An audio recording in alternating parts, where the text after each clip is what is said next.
everyone, and welcome to the General Hospital recap for November 7th. As always, don't forget to subscribe so you don't miss any of our videos or recaps, and also be a beauty and hit that bell down below so you get notified every time we upload a new video. Okay, let's get right to this. At Nathan and Maxie's, the Manlanders photo shoot is happening. Amy is there too, and Maxie says that she's their assistant. Amy loves that. Photo shoot is finished. The photographer will send the proofs tonight.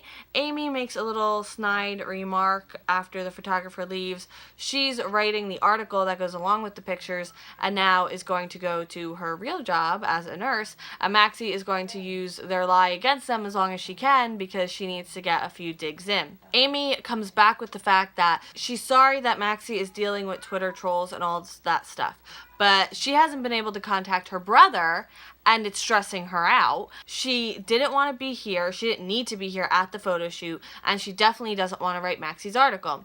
Maxie says, fine, I'll do it. I'll write the article. Nathan steps in and says that Amy isn't going anywhere.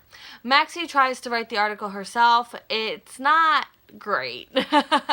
Plus, they should keep details scarce, and Maxie really wants to go like detail, detail, detail, because Maxie's writing it like she was the inspiration for Nathan becoming Ass Man Landers, so that all these people who hate her for no reason can then be like, oh, well, we wouldn't have him if it wasn't for her. Amy rewrites what Maxie was writing, and the article is a Q&A setup, so they have to come up with a question, and Maxie comes up with this question about flowers. Nathan and Amy shut her down. Amy comes up with a question about being told not to bring something to a party, and then the girlfriend taking an issue when they come empty-handed, and Maxie feels this article isn't centered around her enough.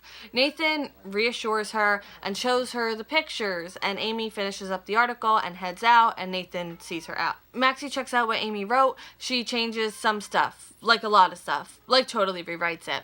She put back the whole story that she came up with about inspiring Ass Man Landers, and Nathan's uncomfortable with outright lying though. Like it's one thing when you're just not saying it, but it's another thing when you're coming up with a whole fabrication and just making stuff up.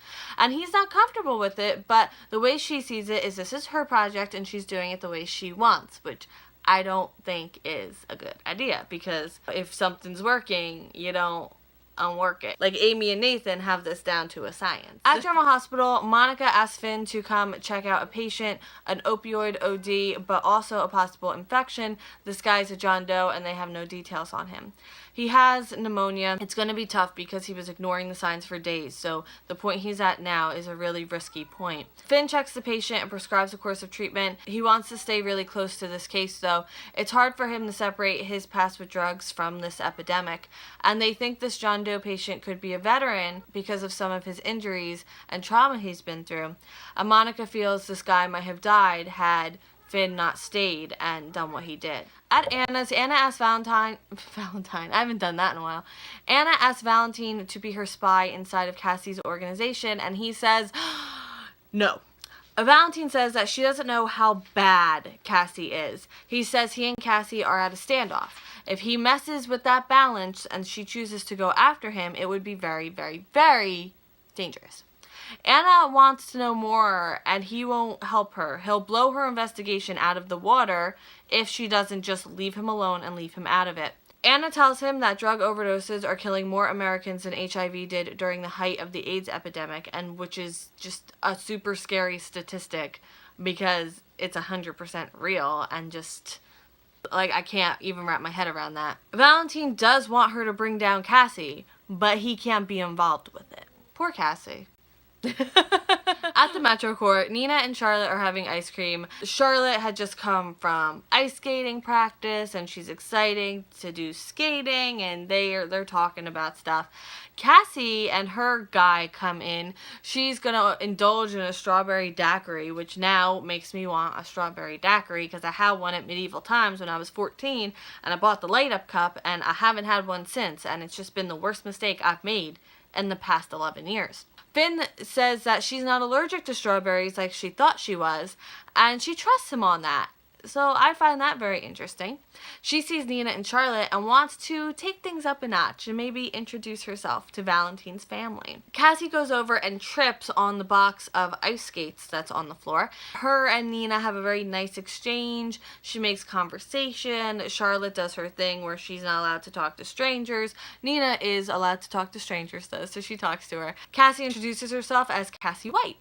Then they talk about dance and skating and ballet and how doing both helps reinforce each skill, and ballet makes you better at figure skating and figure skating makes you better at ballet, lines, balance, all of that terminology. She has Charlotte's full attention, and Nina says that she can sit with them if she wants and talk, and she does because that's what she wants to do. Her friend at the bar is taking pictures of them all together at the table. Nina, I think, is kind of a little suspicious of Cassie because this is just kind of strange, and she brings up a skater just to see if Cassie is blowing smoke or if she's actually knowledgeable, and she is. She knows exactly what she's talking about. Charlotte mentions her dad, and Cassie asks where he is at a meeting, but Nina's ears kind of perk up a little. Cassie wants to take a selfie with Nina and Charlotte before they leave.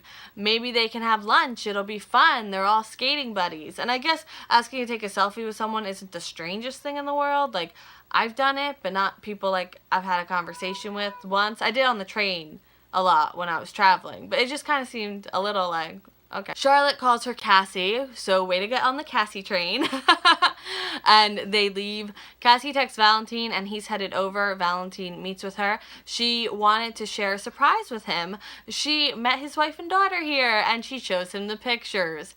How would Charlotte feel about him if she found out what he did to Claudette? At Pentonville, we see Julian. He's pretty roughed up and has a cast on his wrist, like this section. I've missed him, to be honest. I really love William DeVry, so I've missed Julian. Alexis is asking him questions. He wasn't expecting her. According to him, he didn't start this fight. Who's he being targeted by? But she can tell he's not telling her the whole story because he's barely saying anything about it. He doesn't want her involved in this. The life they had was a fantasy and he shouldn't have indulged in it. As long as she's here, she's going to tell him something else, though. She's trying to tell him about Jason and faux Jason, but he thinks that the direction she's going is with the whole selling of the company, and I'm like, let her talk. There's a possibility that Sam's husband isn't Jason Morgan after all, and then she fills him in on all those fun details. Sam's okay though. This Steve Burton Jason saved Sam from drowning, and Julian is really concerned about Sam, and I don't know, I think it's kind of sweet actually, but that could just be my own stuff there. Alexis won't focus on her though because Sam isn't comfortable with that. Julian thanks her for coming and telling him all of this, and it's time to go, and another inmate casually knocks Julian against the wall and the guard didn't even flinch. So that gives us some insight on what's going on inside those walls. Right, Mish? What are we looking at? And now end scene. Nathan wants to use Amy's article. Maxie thinks that he doesn't want her to be a part of this, her Maxie.